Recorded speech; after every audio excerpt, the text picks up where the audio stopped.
Welcome back. You got Will and I Man here from the Block Runner, MetaZone, Rovi, and MScribe, and today we're going to be talking about L2 on Bitcoin. Yeah, the next frontier. Yeah, dude. So Not the final frontier, but the next one. Because as we've seen on Ethereum, these L's, they kind of continue to expand in many directions. Mhm. They can. Yeah. Theoretically, we can have L3s, L0s, and like L2.5s and such. Yeah, It gets a little crazy over there on Ethereum. So we kind of made this prediction. We're going to see like similar, I guess, like ecosystem expansion on Bitcoin, right? So a few things had to occur, right? First of all, Ordinals had to succeed. Yeah. So we were talking about that earlier. It's like, I think it's definitive that Ordinals have succeeded. Correct. And yeah, like I think there's it's non-debatable. We have enough indication. It's been a running experiment long enough, and I think we're a couple of weeks away from like the official like mainnet deployment. Correct. And Casey Rodenmore is the most influential person in crypto. That too. So it's like we have like industry consensus now at this point, not just like community consensus. Like all of us Ordinal bros, of course we like this stuff. We think it's cool. Yeah. But now it seems like the broader Web3 ecosystem is kind of like embracing Ordinals. Is like this is probably the most interesting Web3 product offering at the moment, right? So yeah, so it worked. And we were drawn to Ordinals just by its just like narrative. Correct. Yeah, in absence of like this market proof of concept, confirmation. Confirmation. There you go. Yeah. So yeah, man, it's happening, and then now miners are exploiting the Ordinals ecosystem to their benefit as predicted. Yeah, they're mining their own bitmaps. Yeah, exactly. So it's working, and it worked. So it's not debatable anymore whether or not Ordinals is truly valuable of an ecosystem addition to Bitcoin. Mm-hmm. It already is, and it's going to be here no matter what. So it's going to continue to grow. And so it's like, now what? How do you expand and make this? Yeah, let's think about that. So once Ordinals grows, we're going to see problems, right, with fees. Yeah. Right. And so we suspect that the solution would be on the second layer. Correct. Yeah. We kind of like assumed this all the way back in like March, April, May timeframe, where you're starting to see like the first like disruptive BRC20 launches. Remember VampX? That's right. Yeah. That one was truly disruptive. Like the fees like over the weekend, like just tripled like seemingly overnight. Right. And that's when like the beginning conversation started to happen from like, you know, the Bitcoin core community where it's like, dude, we need to like censor this somehow. Mm-hmm. Yeah. Get rid of this spam. So like the FUD was being, you know, was generating. It was churning. Churning. There you go.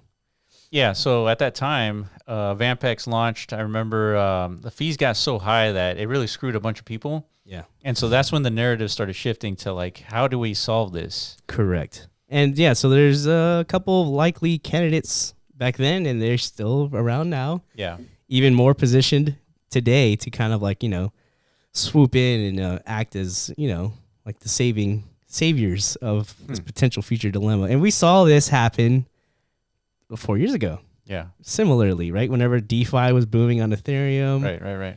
And the fees are ridiculous. Just to do like a simple token swap was like a couple $100 if you want to participate in like food coin mania over there. Yeah.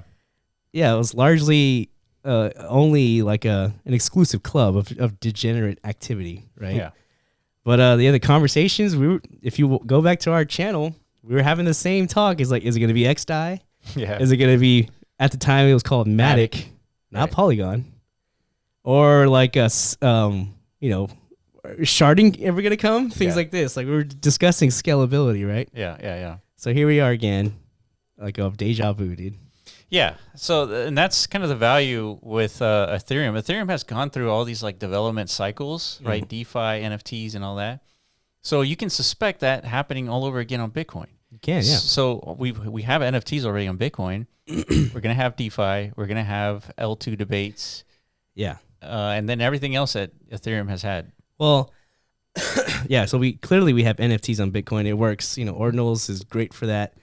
We haven't truly unlocked DeFi yet. Correct. Right. That's the one thing where we're kind of like questioning how do you even enable that, specifically around, you know, the likeliest of fungible token candidates to, you know, where developers want to leverage that, which BRC20s is not the most functional. Yeah. Doesn't really enable you to build, you know, competent, I guess, DeFi products with, at least not yet. So So again, so we have the scalability issue, and then we got how do we make DeFi happen, right? Yeah. And Stacks is in support of both of those, Yeah, 100%. market demands. Yeah.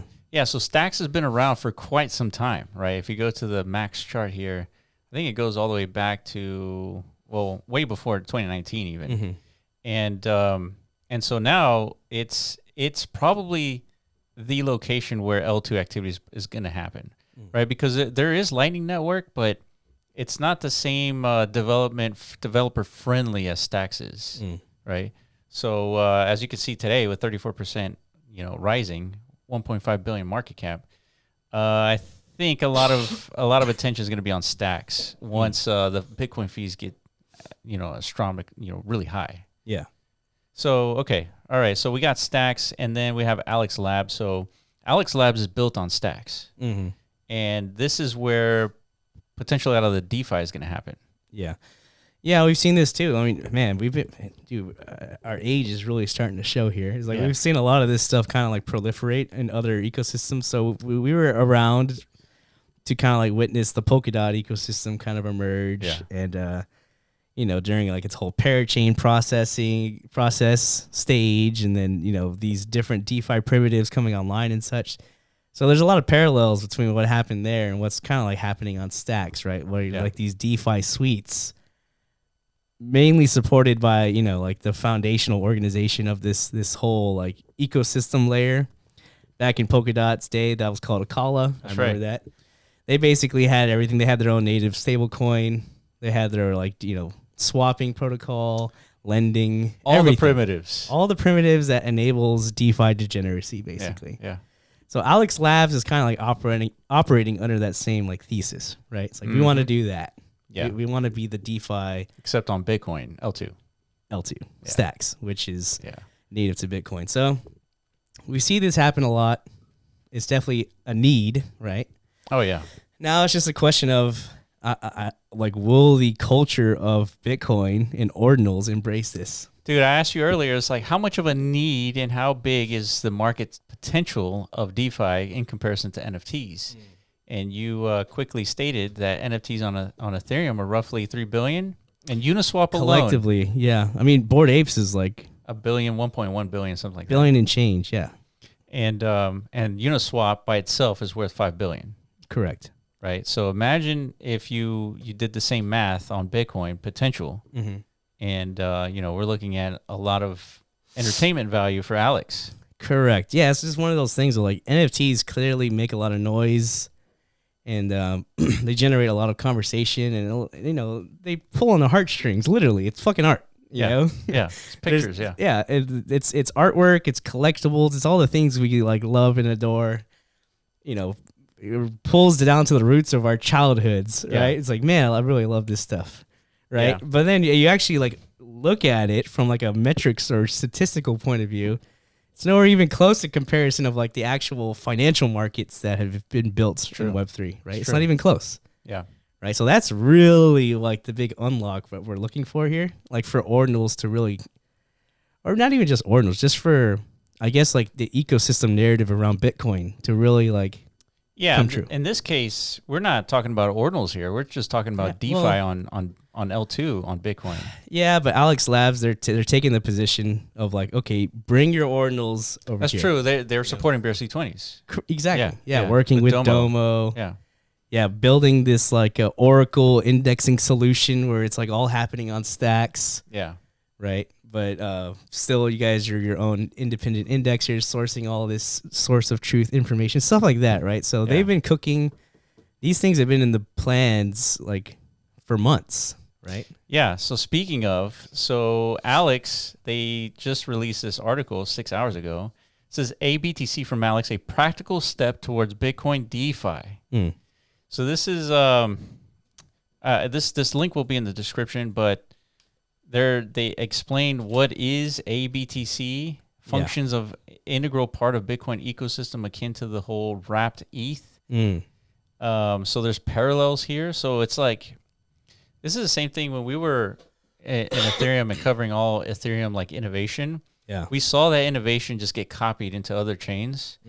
And so you can imagine why we're so interested in like this whole DeFi space on Bitcoin, because we can see what happened on Ethereum and what happened on other chains.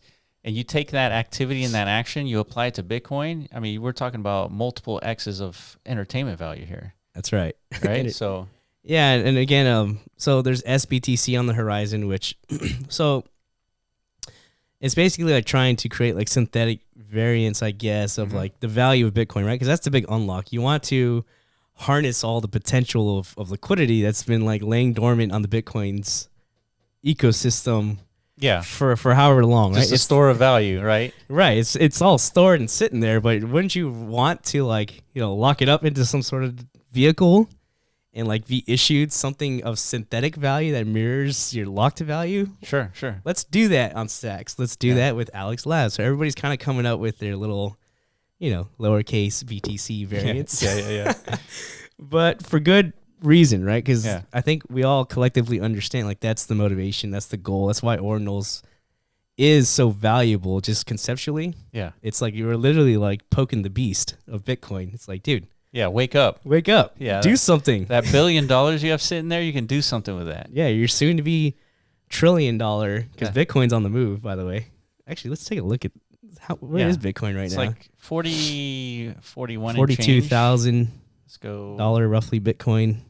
We're literally like at the cusp of $1 trillion Bitcoin. 42,000, dude. Look at that, dude. 800 billion market cap. So that's the beast we're poking. Yeah. That $1 trillion potential. Yeah, so that is the big unlock, right? And we're talking DeFi. DeFi captures, or DeFi's whole premise is like, use all that value and put it to work in these financial markets. Yeah. Whether it's through lending, yield generation, fixed yields. There's a lot of different ways where you can create like derivative value in the financial markets. Just go look to see what's happening on Wall Street. Well, the derivatives is much bigger than like the money supply. Exactly. That's what I'm saying. It's like crazy. It's like many hundreds or thousands of times bigger. Yeah, it is. Because once you get like a little fancy with finance, like you can really cook up almost anything as long as there's like enough belief in these systems. And that's money. Right. That's why Bitcoin is as valuable as it is, because people believe it, right? Same thing with fiat. Yeah, exactly. And for like, we've ran those experiments on Ethereum and they've been proven to largely work. Now they weren't like long-term sustainable, but for like a brief moment of time, people did collectively believe and support in this like, artificial value system that we call DeFi, right? So rerunning that same experiment on Bitcoin makes sense. Just like we're rerunning the NFTs, the digital art experiment on Bitcoin, and it's largely pretty much a pretty huge success, right? Yeah, so here we're looking at another tweet. So I translated this. I'll try to answer it from a less rigorous perspective, but on the normal, I guess one that normal people can understand. sBTC is the most decentralized and most secure BTC version developed by Stacks, but its usage scenarios are more institutional. They talk about aBTC and sBTC are not competitive. They carry different user groups and functions, and aBTC, as the intermediate state of sBTC, has many applications. So here's where you're talking about the derivatives and like the comparison between sBTC Stacks and aBTC Alex.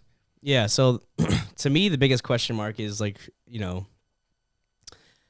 clearly there's going to be a need for this, like some sort of migration to occur to like a layer 2 environment, similar to what we saw with Ethereum. Migration has occurred to Polygon, ZK Sync, Arbitrum, Optimism, spreading everywhere, right? Yeah. We want this ecosystem to grow in a sustainable route. But a lot of those are like you're injecting more verticals of trust, right? Yeah. They're like independent ecosystems with like independent validators and such that are what's the word? Like tertiary, I guess, to the main chain. It's not like these are not Ethereum validators. Yeah. Right. These are like independent sequencers and such. So that was the experiment again on Ethereum, and it's largely working. Right? Yeah, absolutely.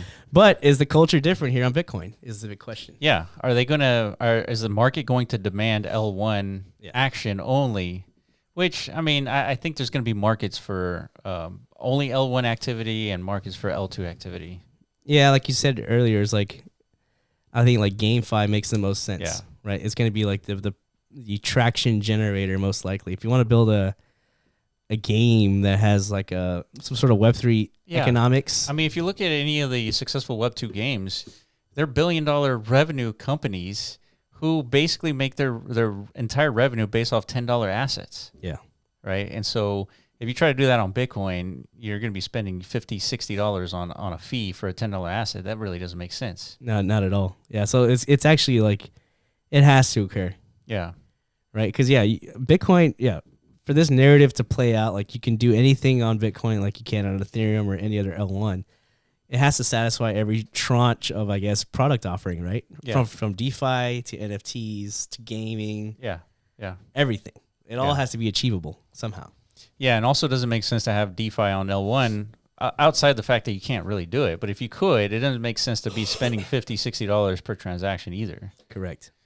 All right, another tweet here from, was it Jacob Brown? A new Bitcoin bridge enters the chat. This is the very interesting new release of Link BTC from Alex. So we got more development happening. Yeah, I think this is largely why we're seeing like this God candle coming in for Alex Labs. Yeah, so God candle revealed here.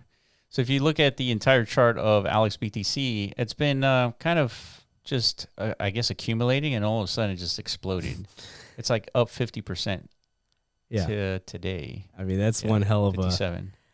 That's one hell of a market, like recognition of something of value is here. Yeah, and when we first talked about Alex Labs, I think we talked about it around here. So it was on the high end ish. Mm-hmm. But yeah, as you can see, it's finally time, dude. Yeah, I think this is it. I think we're on the horizon of like some layer 2 happenings. Yeah, right.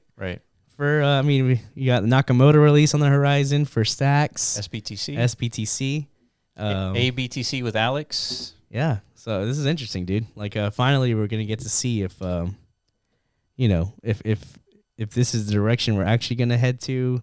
I mean, it makes sense from our perspective, but again, at the end of the day, that invisible hand really does dictate. Yeah, man. But we've seen the invisible hand in action on Ethereum, and it's pretty strong. And DeFi is definitely one of the options the invisible hand is going to pick. Yeah, Munib, we haven't like. It'd be nice to get him on the podcast potentially if we could like interview the man. Yeah, the founder of Stacks. Yep. But he's been present since like 2014. He's been part of this whole. That says a lot. The fact that he's like has been him and his team or whatever since like 2014-ish era.